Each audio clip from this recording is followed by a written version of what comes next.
Hello friends, my little lover के last part में आपका स्वागत है। तो सयोरी मिनामी से कहती है कि अगर तुम मुझे रिजेक्ट करना चाहते हो तो अभी कर दो। वो उससे पूछती है कि क्या तुम चियोमी को लाइक करते हो। तो मिनामी कहता है कि मुझे अब जाकर ये रियलाइज हुआ है, मैं शुरू से ही चियोमी को लाइक करता था। वो सयोरी से सॉरी कहता है और सयोरी भी इस बात को एक्सेप्ट करके वहाँ से चली जाती है। तो मिनामी के डैड भी हॉस्पिटल आए रहते हैं। वो अपनी माँ और आशुका को बातें करते हुए देखते हैं। फिर मिनामी के डैड के पास उसकी मॉम आती हैं और वो उन्हें डिवोर्स पेपर देती हैं। तो मिनामी भी अपने डैड को देख लेता है। तभी वहाँ पर सयोरी के डैड आते हैं और वो मिनामी के डैड को एक पंच मारते हैं। वो गुस्सा होकर कहते हैं कि तुम्हारी वजह से इन लोगों को कितना कुछ सहना पड़ा। मिनामी के डैड उनको सॉरी बोलते हैं और वो बोलते हैं कि वो अपने माँ को अपने पास रखेंगे। तो मिनामी उनसे कहता है कि जब आप छोड़कर चले गए थे तो मैंने प्रॉमिस किया था कि मैं अपनी ग्रैंड माँ और मॉम दोनों को प्रोटेक्ट करूंगा, तो मैं आपको ग्रैंड माँ को कहीं ले जाने नहीं दूंगा। उसके बाद मिनामी के डैड कहते हैं ठीक है। वो वहाँ से जाने लगते हैं। तो वो मिनामी से कहते हैं कि तुम्हें अपने केंडो की प्रैक्टिस जारी रखनी चाहिए। इधर चियोमी बच्चों की तरह चिल्ला चिल्ला कर रोती है कि सयोरी और मिनामी के बीच में क्या चल रहा होगा, अभी तक मिनामी आया क्यों नहीं।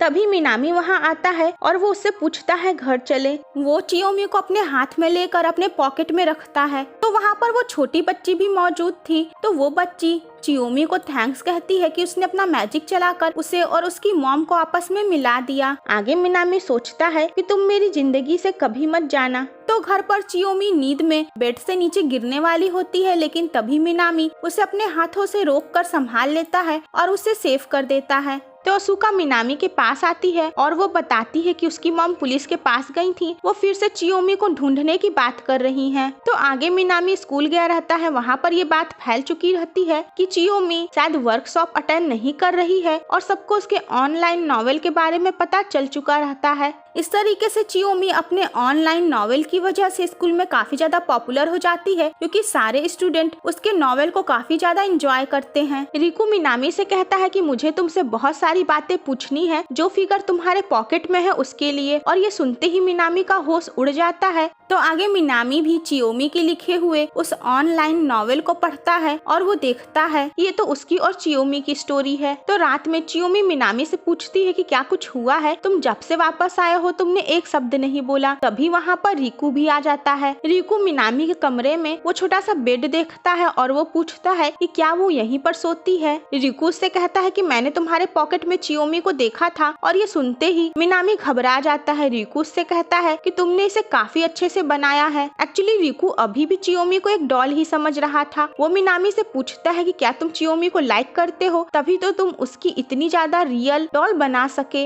रिकू उस डॉल को कमरे में ढूंढने लगता है। मिनामी उसे रोकने की कोशिश करता है। वो दोनों नीचे गिर जाते हैं। तभी रिकू उस रैबिट का ड्रेस देख लेता है जो उसने चियोमी को गिफ्ट के रूप में दिया था। वो मिनामी से पूछता है कि तुम्हें पता है ना कि चियोमी कहाँ है। वो कहता है कि तुम मुझे भी चियोमी से मिलवा दो। वो उससे कहता है कि चियोमी तुमसे एक तरफा प्यार करती है, अगर तुम भी उसे प्यार करते हो और पसंद करते हो तो तुम इस बात को उसको बता दो। मिनामी कहता है मुझे किसी से प्यार करने से डर लगने लगा था जब मेरे डैड मुझे छोड़कर चले गए थे, लेकिन अब ऐसा नहीं है। वो कहता है कि जब भी मैं तुम्हें चियोमी के साथ देखता था तो अपसेट होता था। तो फ्रेंड्स, दूसरे ड्रामा से अलग यहाँ पर सेकंड हीरो मेन हीरो का हौसला बढ़ाता है और कहता है तुम आई लव यू कह दो। और जोश जोश में मिनामी भी चिल्लाकर आई लव यू कह देता है। आखिरकार चियोमी भी बाहर निकलती है और वो भी मिनामी से आई लव यू कह देती है और रिकू उसे देखकर शॉक्ड हो जाता है। रिकू उससे कहता है कि तुम बहुत ही क्यूट लग रही हो। चियोमी उससे कहती है कि जब मैं छोटी हो गई थी और मेरे पास पहनने के लिए कुछ भी नहीं था तो तुमने जो गिफ्ट दिया था उसके कपड़े वो पहली चीज थे जिसने मुझे प्रोटेक्ट किया था। आगे रिकू मिनामी से कहता है कि चियोमी को ठीक करने के लिए सिर्फ मैलेट का यूज करना ही इनफ नहीं है। वो उसे एक जगह के बारे में बताता है जहाँ 1 इंच प्रिंसेस मॉर्निंग सन के सामने विश मांगकर अपने नॉर्मल साइज में आ गई थी। जिसके बाद आगे मिनामी चियोमी को लेकर एक ट्रिप पे जाता है उस जगह पे। वो वहाँ पर एक लॉन्च में ठहरता है। वो सब साथ में खाना खाते हैं और उसके बाद रात में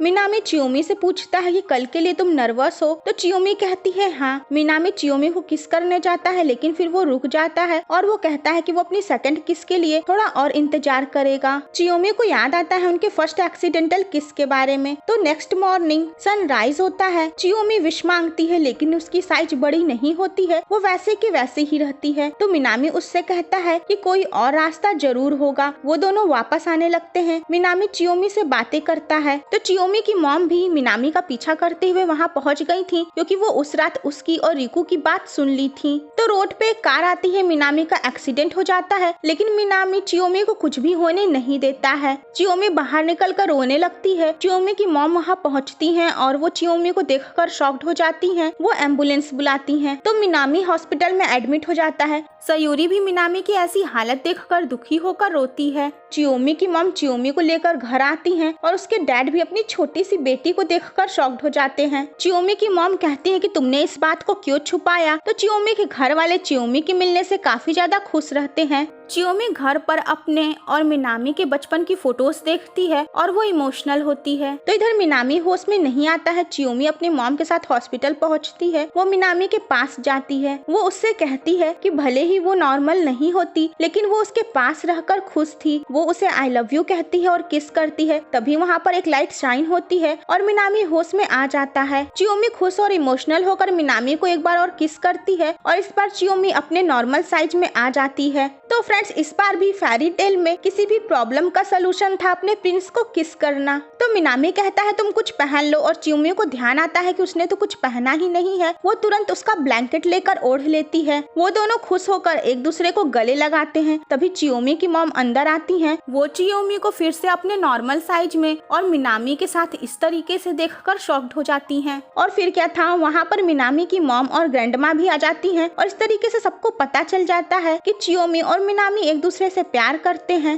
तो आगे चियोमी मिनामी के साथ स्कूल पहुंचती है। उसके क्लासमेट्स उसे देखकर काफी खुश होते हैं। चियोमी की बेस्ट फ्रेंड इमोशनल होकर उसे थप्पड़ मारती है और उसके बाद फिर उसे गले लगाकर रोती है। तो उनके क्लासमेट्स चियोमी और मिनामी को एक साथ देखकर कहते हैं कि तुम दोनों तो कुत्ते बिल्ली की तरह लड़ाई किया करते थे लेकिन अब तुम दोनों साथ हो। मिनामी भी सबको ये बात अनाउंस करता है कि वो चियोमी के साथ डेट कर रहा है। फिर आगे कुछ महीनों बाद उनका ग्रेजुएशन डे रहता है। भी खुश होकर डांस करते हैं और गाना गाते हैं और फिर उसी दिन मिनामी और चियोमी की शादी रहती है। वो दोनों काफी खुश रहते हैं। उनके सारे फ्रेंड्स भी उनकी इस खुशी में शामिल होते हैं। तो चियोमी के डैड मिनामी से बातें करते हैं। वो कहते हैं कि उन्हें अफसोस है कि जब उनकी बेटी छोटी हो गई थी तो उन्होंने उसकी कोई तस्वीर नहीं ली। तो मिनामी उन्हें वो तस्वीर दिखाता है जिसमें छोटी चियोमी आई थी। चियोमी भी उनके साथ अपने छोटे साइज वाली फोटो देखकर काफी ज्यादा खुश होती है। फिर उसके बाद करीब 1 साल बीत जाते हैं। तो चियोमी मिनामी के साथ रह रही थी। वो दोनों एक दूसरे साथ काफी खुश थे।